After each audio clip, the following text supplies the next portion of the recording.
And without further ado, I'm now going to hand you over to Bex, who's going to dig into HubSpot and data cleansing. Over to you, Bex. Thank you very much. Thank you, Dan. And good morning, everybody. Thank you very much for those people that have turned their cameras on. It is a grey and miserable day. So thank you for getting out of bed and getting here. Hopefully, we're going to have a insightful next 20 minutes.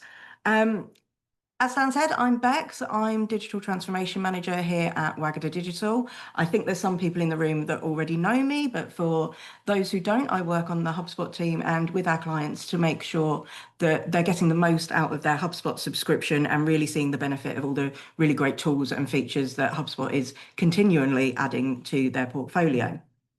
But the reason we're here today is to talk about data cleansing and data management. So, as I say, over the next 20 minutes or so, we're going to be looking at the importance of data hygiene, why it's going to affect your entire business if you have bad data in your CRM. We're going to look at how we can identify and eliminate any bad data that you might already have, and some tools for data cleansing and management in the long term. We'll finish off with some best practices for year-round health. So once you've done your initial clean, some things that you can implement relatively easily to make sure that everything stays clean into 2026. And then I'm going to give you 5 things that you can definitely do before the end of this year to set you up for success. So let's jump in. Why is data hygiene important? I will start by saying this is not the most exciting of topics that we can cover on HubSpot. We all know that we've got some really great tools and features and much cooler things in HubSpot that we could be talking about this morning. But those cool tools and features really rely on the data that you put into the CRM. And we're all familiar with the old adage, you put rubbish in, you get rubbish out. That's the suitable for work 10 o'clock in a Thursday morning version of that. But it's so true. Everything that you put into your system is going to affect what comes out the other end. And HubSpot on its own will not give you the insights that you need if you're not giving it the data it needs to be able to analyze it. And data quality affects all areas of the organization. It's really obvious that bad data can impact reporting and the quality of insights that you're getting back, but it has a much wider impact on the whole business if your data quality is impaired or if you have bad data in your system. It can impact on efficiency of your team. So if people are getting confused when they're navigating around or they're getting lost when looking for information, it really harms their efficiency, and it's going to take it's going to take people longer to do the job that they were doing previously, potentially on an Excel spreadsheet or on paper. That is in turn going to erode their confidence in the system. And that will lead to lack of engagement and an erosion in the adoption of the system. That then becomes cyclical because if people aren't using the system, they're not inputting the data, they're not cleaning the data, your data gets worse. So it's all a bit of a cycle. Then we need to look at your client relationships and your customer communications. Bad data within the system can affect all of that as well. So I think we've probably all had the hello first name, those kinds of emails, and the data personalization problems. But even aside from marketing, if you think about how your service teams are talking to your clients, if they don't have the information that they need to be able to resolve a query, client confidence drops really, really quickly. So good data hygiene just means that everybody's on the same page and you can give your clients a better experience. Sales obviously are going to be impacted by bad data as well, not just in that they don't have the information to have the conversations with people, but in some cases, and we've seen this in portals before, the data is so outdated that sales teams can't even get in touch with the people that they want to talk to. The email's out of date, the phone number's out of date, people have changed jobs. And ultimately, all of those things are going to impact on your revenue and the ROI you're seeing from your investment with HubSpot, as well as the investment in your marketing, sales, and service efforts. So while data management is not a sexy part of a CRM, it's definitely something you need to think about, and you need to have some quality control in place to make sure that that's handling itself in the background and you've got a handle on it so that you can move forward and do all the really cool things that HubSpot lets you do. Good. So if you're here this morning, you've probably already identified that you might have some bad data in your system. You might be a bit worried about what your data looks like already. But how do we go about identifying and eliminating what is bad data? I'm not going to apologise for this slide. We're talking about what's going on in before 2026. One of those things is Christmas, and it gave me an opportunity to make a Christmassy slide. So we're doing that. It does make a little bit of sense though, because data can broadly be put into two lists, a naughty list and a nice list.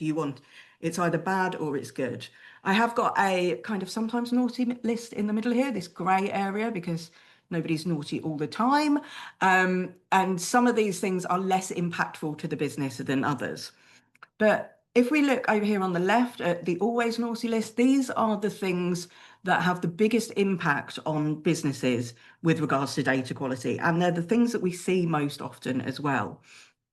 So duplicate records, that's where you've got more than one record for a contact, a company, or a deal. What you want to get to is a single source of truth in a record. So duplicate records end up being really confusing and messy for users. Some information's on one record, some information's on another. And that, as I say, just adds to the confusion that people have, and as well as impacting, obviously, your reporting and your activity tracking. Incomplete and outdated data, here I'm referring to what happens within your properties. So in most cases, businesses will have set up custom properties so that they are able to track, relevant information in regards to their business. The problem that we find happens quite a lot is those properties aren't mandatory, which means they're not filled in very often.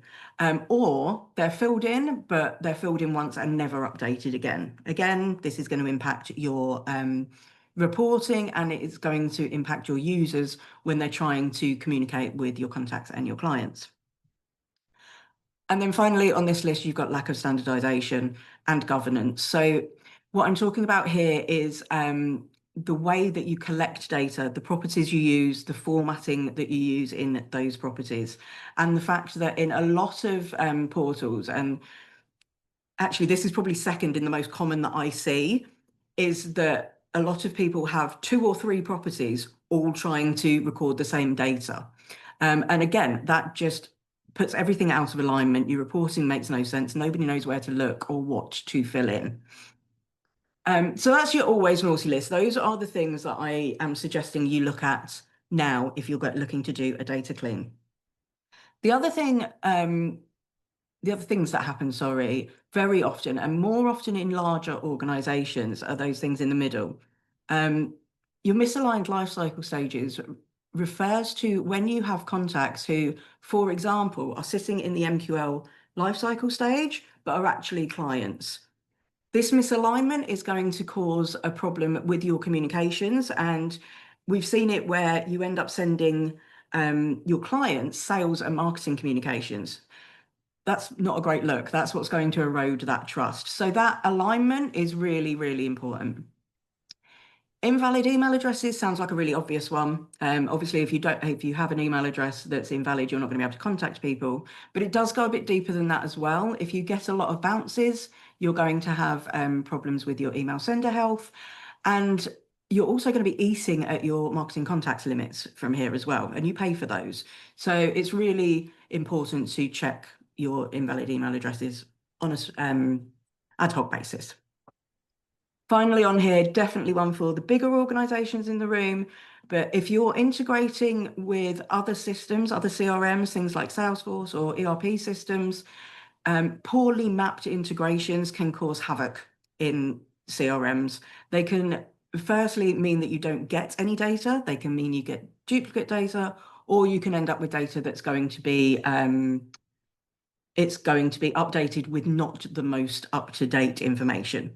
So all of those things are things that I'm suggesting that you look at to get yourselves on the nice list for this year. Get yourself a single source of truth record, complete and most up-to-date information, and consistent standardized data. So how do we do that, I guess?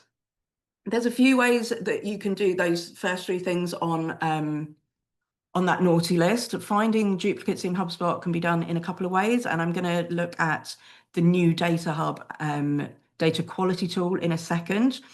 But if you just want to get an idea of the scope of your duplicate problem, you can do that straight through the objects list. So you can see here I'm in the contacts object, and I'm just coming up here to the actions button and manage duplicates. This takes you into the screen that is going to show you all of the duplicates that HubSpot is suggesting you might have in your system. And this is picking up on properties like the same phone number, the same name, all of that kind of information.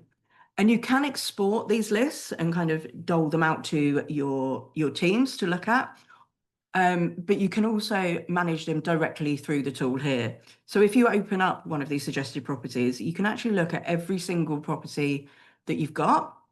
So if you look at one of these records, you can look at every single property that you've got, identify where the correct and most full data is, and then map it back to what will become your primary property. You get a little preview on the side there as well. So if you go into here and you find you've only got a few duplicates, this is a great way just to get through them really quickly, and then look to do it on a regular basis so that you don't end up with a big chunk of duplicates again. But this is a good way to do it if you've got a few in there. Moving on to how you identify any incomplete data, you're going to know what data is most important to your business, and you've probably got an idea of where you're missing information that you want anyway. To start to analyze this, the easiest way, and to get an idea of the scope, the easiest thing to do is to filter within your contact object or your company object again, narrow it down to a list of records missing the data, and from there you can start to look at an action plan of who's going to fill that in, or whether you're going to use an enrichment tool like Breeze, for example. So again, here I'm just in the contacts object, and I'm going to use the advanced filters to search for a couple of properties that are really important to my business. So I want everybody to have a job title, and I just want to narrow this down to job title is unknown. That's going to bring me up a list of all my records where my job title hasn't been filled in. What I also want to do is understand why nobody's filled this in. So I'm going to look at if there is a contact owner on these records. And again, I'm going to put that down to unknown, and that will show me a list of, I believe it's tiny on my screen, but it's 258 records. These are records that we have in the system that no one's dealing with, and we don't have enough information on them. So what I want to do here is just assign these to somebody. I want to make sure that they get sorted out. So you can bulk select everybody in your list here, and you've got a load of actions that you can do along the top. You can add to a static list from here. And as you can see, you can fill it with smart properties, enrich your data as well. What I want to do is change this contact owner. I want to make sure that somebody is responsible for filling in this job. Title, so Dan, those 258 are coming to you. Thank you very much. What you can do if you have a list of people that you know their job titles and things, or any property in here, you can bulk update any single property in here. So again, really quick way of updating small amounts of data when you already know it, it's just not in the system. And finally, on our big three on the naughty list, we're going to look at property standardization issues. So the most common issue here is multiple properties collecting the same kind of data, as I said, and people not knowing which one is the right one to use. As a first step here, it's worth looking at the properties in your data management settings, the properties in your data management settings to try and identify ones where you think there might be a problem. So eagle-eyed would have noticed there's this data quality button at the top, but I'm going to go in through the settings here. So if you pop into your settings on the left-hand side, you should all have a data management section, and we want this properties button here. What this is going to do is show you all of the properties you have within a particular object, which you can see there at the top. And as I say, start by thinking about what you think might be wrong in your system. And what I've done here is put in street address. I think we've got a problem with people filling in the street address. And the reason that might be is we've got two properties for it. So we've got the HubSpot created street address, but we've also got a second street address created by a user. Now, to drill down into this further, you can go into the properties, have a look at the fill rates, look at the contacts themselves, try and understand what this data is doing. But once you have identified that that second property is completely redundant, just get rid of it. Don't give people the option to ever fill it in again. This can take some time, obviously, if you've got a lot of properties and things, and there are ways in which you can pull them out. So you could export all of this, pull them out and do a kind of data audit. But again, if you've got 4 or 5 properties that you know you really want more data on and you can't understand why it's not there, this is your first point of call. Have a look and see if you've got standardization issues. You don't have to do everything manually though. HubSpot's got some really smart tools, some really great AI and automation that can help you manage your data, clean it up in the first place, but then manage it long term as well. I did mention Data Hub a bit earlier. So Data Hub and the data quality tools are available in the professional and enterprise levels of HubSpot. And once you come into the data quality section, this is brilliant. I absolutely love this tool, to be honest, because it just gives you an overview of everything HubSpot is seeing. It's really clever in understanding what your data looks like.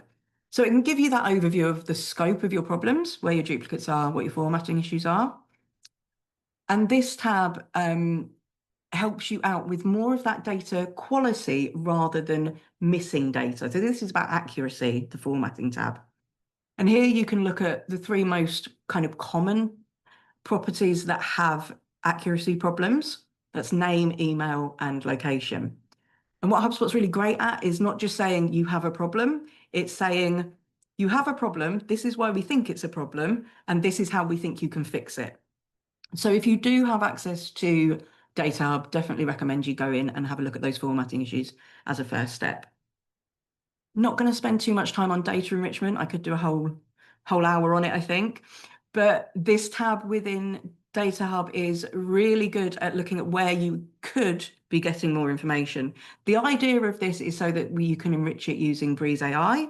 But even if you're not going to do that, this is a great little tool for just looking and going, oh, hang on, I can enrich my industry information, for example.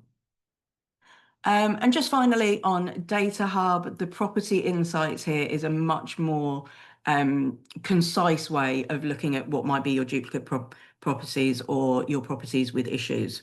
So you can see in here, we've still got the list of all properties, but it's telling me what it thinks the issue is. And I've just asked it here to look at my duplicates, and it is identifying the ones that I thought was a duplicate as a duplicate. So yeah, as I say, if you have Data Hub, if you have a pro or enterprise level, definitely go in and have a look at the data quality tools. You can decide for yourselves how you use that information, but HubSpot is very, very good at kind of saying, here's what I think your problem is, and here's how I think you can fix it. So you don't have to do everything on your own. If you don't have that, or even if you do, and you just want to look at things in a different way, there are a few other kind of automations and tools you can use to monitor your data health. Active segments are a great way to give you real-time information on where you have issues. So you can set them up to monitor records where you have missing data or where you have issues, for example, incorrect email addresses and formatting issues. And it gives you the opportunity as well to monitor over time. So it has these great overview reports that tell you how things are changing. That's great to keep an eye on whether your data health is getting better or worse over time. Similarly to that, and to help you visualize those lists a bit more, you can also set up data hygiene reporting dashboards. You can get as granular as you want to with these dashboards. The really important thing is you make it accessible to the people that need it. You make it understandable to the people that need it, and then you share it with them. Because once people can see the scale of any problem and they can get to it quickly, then they can fix it. So probably all aware with dashboards, but you can set these up to be for teams, for individuals, or as an overarching for the business. And then workflows, again, you're probably all quite familiar with workflows, but they are a great way of keeping everybody on top of data hygiene and identifying where problems might be trickling in. So this workflow, very, very simple that I set up. It's simply checking all contacts that have been made in the last 7 days and whether they have that important information that my business needs. If they don't, it's going to send a notification to the contact owner to tell them to go on and fill that in. Dan, a lot of these are coming your way. And if it doesn't have a contact owner, it's going to go to somebody else in the business. We're also going to add it to a static list at that point. So again, we can start to track it over time and we can use that for chasing people up. Cool. So all of these things will help you cleanse your data in the short term and put some guardrails in place for the future. But just before we run into questions, I want to go through just 3 best practice tips that everybody should be able to start implementing in some way from today. The first is to ensure your data accuracy at the point of entry. The easiest way to ensure long-term data health is to make sure it's not messy in the first place, basically. So you can do this by controlling who's allowed to create new properties, lock down those permissions. If they can't create them, they can't create a mess. Make important properties mandatory on record creation forms. So on your contacts, deals, and contact company create forms, if you know you always want a job title in there, make it mandatory, and so people can't set it up without them. If you're in a larger business, you might want to consider creating a data dictionary. That's going to give everybody information on what data you collect as part of your policies, what formats you use, what properties you use, and how the flows work. If you've got a small team, it's probably not necessary, but if you've got a lot of users in your account, it really helps to keep everybody aligned. And just finally on this one, if you are doing a lot of imports, create a set of templates for each object, which already has your mandatory fields mapped at the top. That way, when people are doing imports, there is just no way that they can forget that you need that data and that information. Second tip here is to make data management and cleanup part of your processes. Really commit to this. It's not a one-time project that you then leave. Data is going to decay naturally, and human error does happen. So we always recommend doing regular data cleansing. You can use the monitoring methods that we've already mentioned here. And then each month you're going to want to review your duplicates, your email address health, and your incomplete properties. And then each quarter, you're going to want to do a full audit of your properties and look at your integration, sync errors, and lifecycle stage accuracy if that's a problem for your business. And finally, someone needs to own the data in your CRM. Data cleanliness is everybody's job and it's in everybody's best interest to do it. But ultimately, making somebody accountable to make that happen actually gets things done. So if you have a large team, some companies decide to appoint a champion in each team. So one in marketing, one in sales, one in service. It's not a full-time job. It's just somebody that's got accountability for this. Some people might just want one across the whole business. But then set up your dashboards and reports and notifications so that people become accountable for it. If they can see it, they know it's a problem, they will start to, just as part of their everyday job, start updating things. And ensure that the CRM and data hygiene is part of your onboarding and training process for new starters. People won't adhere to policies that they don't know about. So for long-term data health, that is really, really important. I think we're doing quite okay on time. So just 5 things, if you remember nothing else from today, these are the things I want you to go away and start to think about. Data cleanup can seem like a mammoth task, so just take it in small chunks. Things you can do today, this week, this month: assign a champion, decide who's responsible for the data in your CRM. Have a look and review your duplicates. Once you know the scope of them, you can start to create an action plan and a time frame for when they're going to be done. Identify your important missing data, and again, get together an action plan for how you're going to get that data complete. Create just one data hygiene dashboard and share it with your teams. Let everybody know the scale of what you're dealing with. and leverage automation. The example that I showed you before is a great one just to start setting up and notifying people of when bad data might be coming into the system. I ran through quite a lot. I think I'm okay on time, but that is the end. I hope it was informative for everybody, and I'll pass back to Dan for any questions.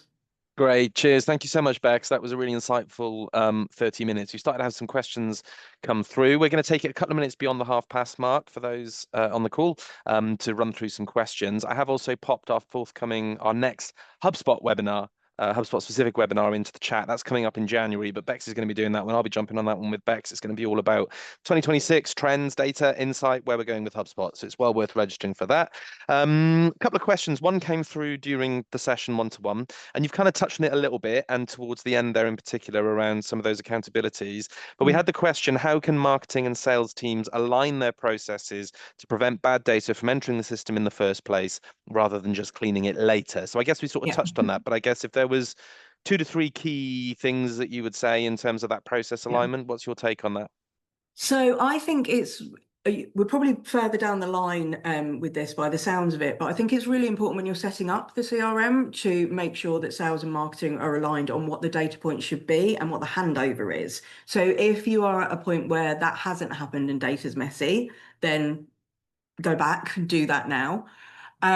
The other thing that you can do is actually decide who is responsible in each team for which parts of the data, and make sure that somebody is governing that as well. Don't let people in the sales team overwrite marketing and vice versa. You can obviously do that with people, but you can do it with the permission settings as well. Hopefully that helps. Nice, thank you, Bex. Couple of positive comments coming through. Thanks for the perfect Thursday tidbit. And Hey. Jess, thank you, Bex. That was super helpful. When you talk about data hygiene dashboard, what might that look like? So I can go back. You will get this deck sent over anyway. But this is basically one of the dashboards that I've set up. And this is looking at reports, which are basically visualizing those lists. So it's very, very tiny on my screen. I'm going to look over here. So basically, these are reports that's going to show you data that's created this week with missing information, data that's being created or is running through the system with mismatched lifecycle stages, data with no owners, data where your emails bounce. So all of those things that we talked about in kind of the naughty list, how you track those, you create reports to do that. Some of them can come off of lists, some of them you can do with custom reports.